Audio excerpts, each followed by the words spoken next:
मुंबई, वो शहर जो कभी सोता नहीं, जहां सपनों के साथ साथ डर भी पलता है। और इसी शहर की गलियों से निकला एक नाम, जिसने अंडरवर्ल्ड की दुनिया में खून और खौफ से अपनी पहचान बनाई।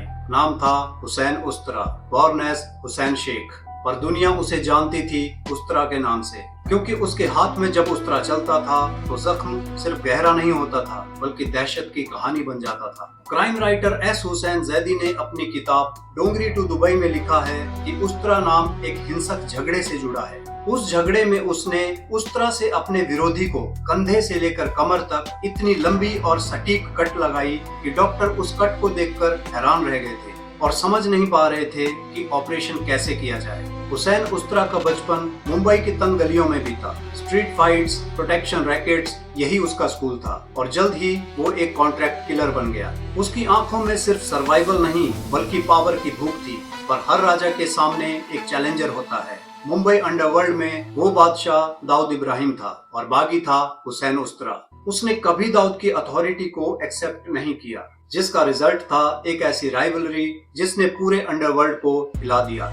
पावर स्ट्रगल इतना इंटेंस था कि उस्तरा का नाम हर डिस्कशन में लिया जाता था। वो अकेला चलता था, इंडिपेंडेंट, और यही उसे डेंजरस बनाता था। उस्तरा सिर्फ लड़ाई नहीं करता था, वो डर पैदा करता था। कहा जाता है कि उसके पास एक अनकैनी एबिलिटी थी। वो पहले अपने दुश्मन को साइकोलॉजिकल टॉर्चर करता, फिर फिजिकल एलिमिनेशन। उसके दुश्मन जानते थे अगर उस्तरा पीछे पड़ गया तो बचना नामुमकिन है। रिपोर्ट्स के अनुसार हुसैन उस्तरा की मौत 1998 में हुई, पर उसकी कहानी आज भी जिंदा है। और अब शाहिद कपूर की नई फिल्म ओ रोमियो उस नाम को फिर से स्पॉटलाइट में ला रही है। फिल्म में शाहिद कपूर एक हिटमैन का रोल निभा रहे हैं जो अफशा यानी तृप्ति डिमरी से प्यार कर बैठता है। कहानी लव, बिट्रेयल और रिवेंज के जाल में उलझे उस्तरा के इर्द गिर्द घूमती है, जो बनती है एक deadly cocktail of love and crime.